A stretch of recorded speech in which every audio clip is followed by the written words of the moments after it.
Hello, welcome back to the reading of the poem of the Man God, written by Maria Valtorta, Volume 3. Chapter 340. The Deaf Mute, Cured near the Phoenician border. 25th November 1945. I do not know where the pilgrims spent the night. I know that it is morning once again, that they are on their way, still across mountainous places, that Jesus' hand is bandaged, and so is the forehead of James of Alphaeus, while Andrew is limping badly, and James of Zebedee is without his bag, which his brother John is carrying. Twice Jesus has asked, "Can you manage to walk, Andrew?" "Yes, Master. I walk badly because of the bandage, but it is not very painful." And the second time he adds, "And what about your hand, Master?" "A hand is not a leg. It is resting and it is not very sore." Swollen as it is, and with the wound into the bone, I can hardly believe that it is not very sore. Oil is good for it, but perhaps we should have got some of that ointment of your mother's from my mother. You are right, says Jesus, quickly on hearing what is about to escape the lips of Peter, who blushes with embarrassment and looks desolately at Jesus. The Master smiles at him and lays his injured hand on Peter's shoulder to draw him to himself.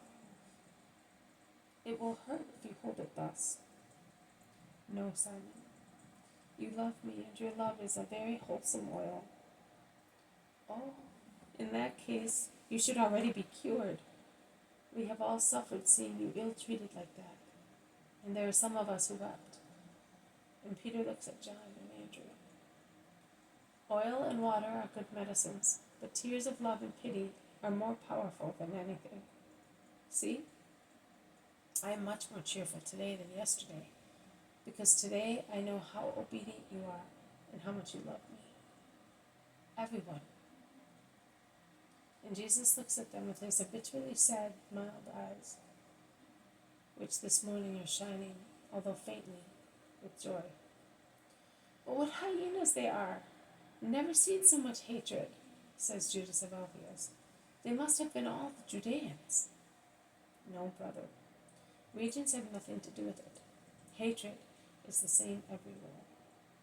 Remember that I was driven out of Nazareth months ago, and they wanted to pelt me with stones. Do you not remember?" says Jesus calmly, which comforts the Judean apostles for Thaddeus's words. They are, in fact, so consoled that the Iscariot says, "But I will tell them that. Oh, I will indeed. We were not doing anything wrong. We did not react.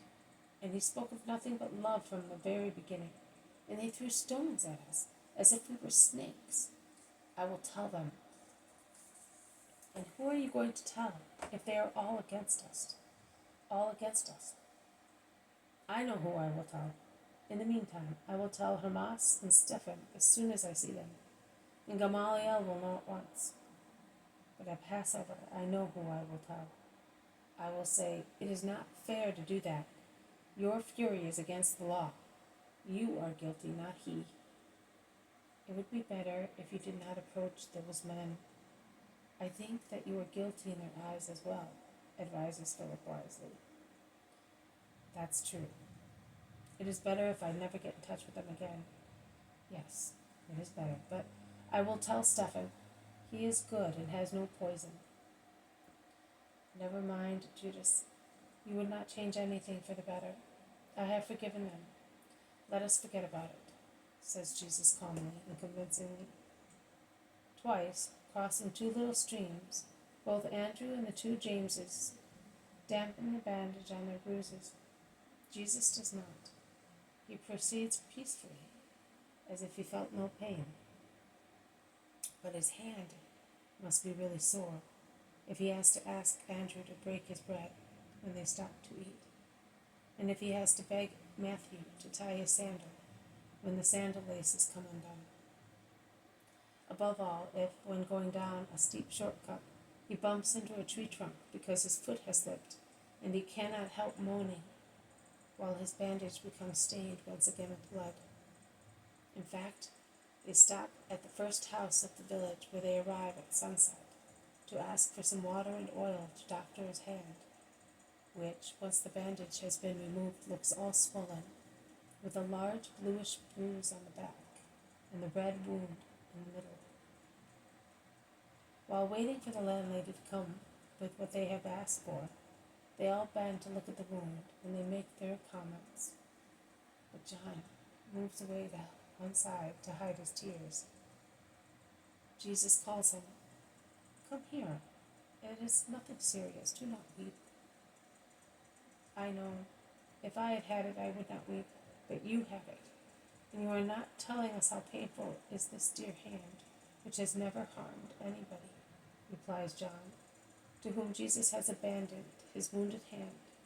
And John gently caresses the fingertips, the wrist, all around the bruise, and then gently turns it over to kiss the palm and rest his cheek in the hollow of the hand, saying, "It is hot. How painful it must be." And loving tears drop on it. The woman brings water and oil, and John, with a piece of linen, cleans the blood that stains the hand, gently pouring some lukewarm water on the wound, which he then dresses with oil and binds up with clean strips of cloth, and finally kisses the binding. Jesus lays his other hand on John's lowered head.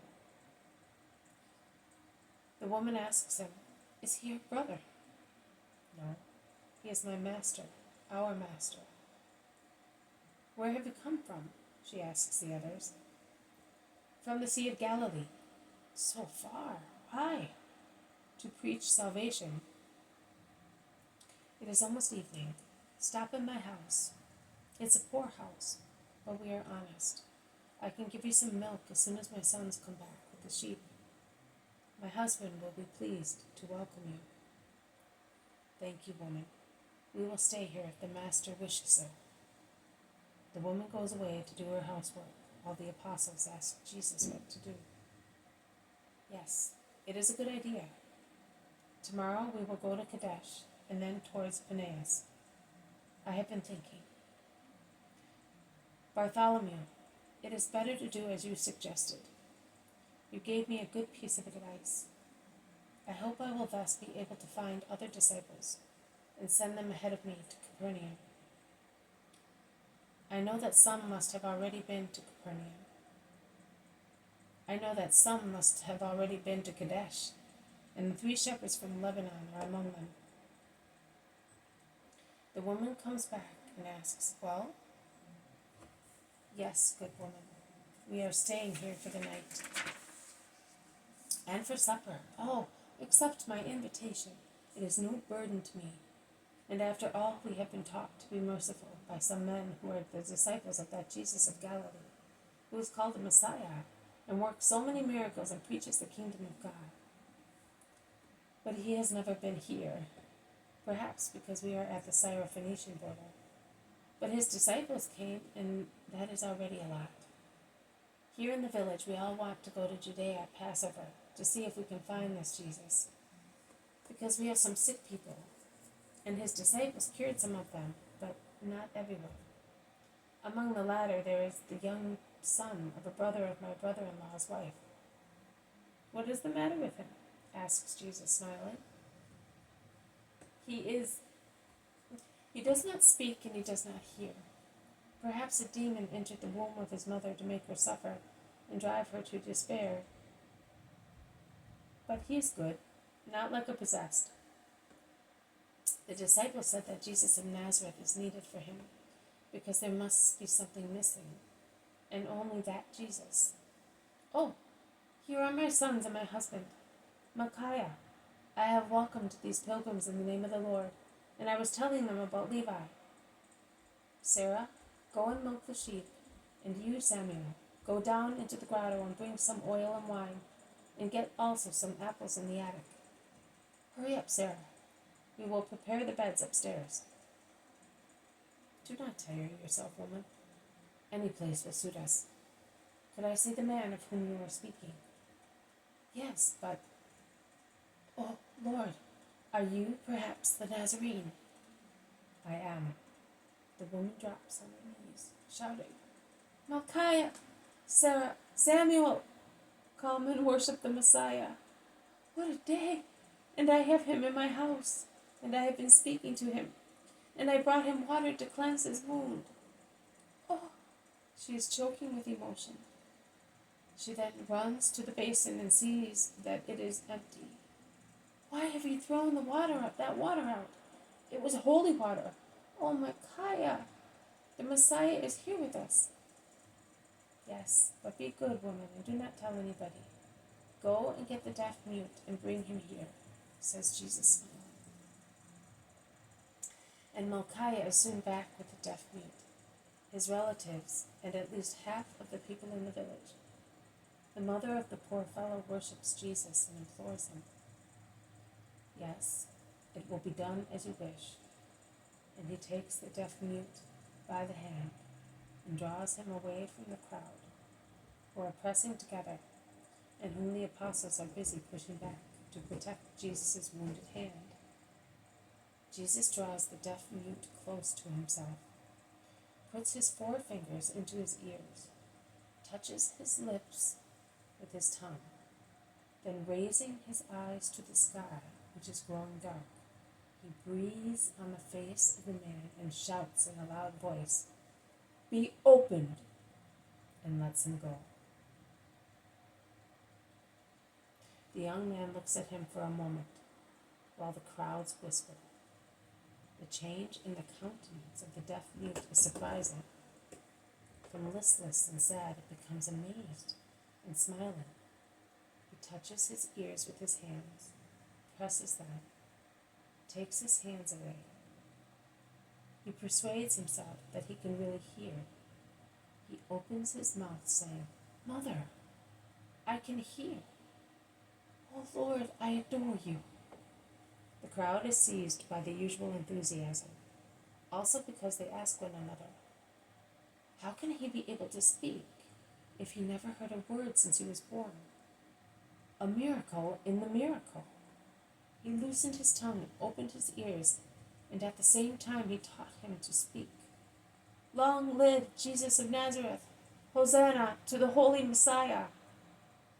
And they press against Jesus, who raises his wounded hand to bless them, while some, urged by the woman of the house, wet their faces and limbs with the remaining drops of water left in the basin.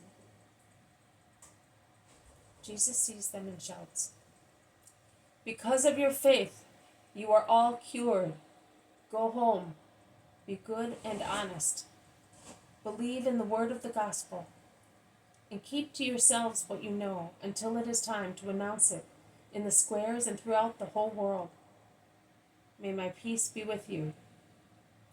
And he goes into the large kitchen where the fire is blazing and the light of 2 lamps flicker.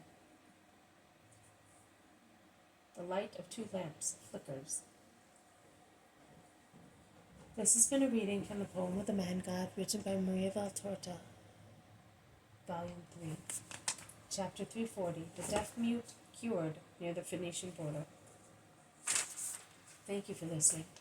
I will see you tomorrow. May God bless you, and may peace be with you.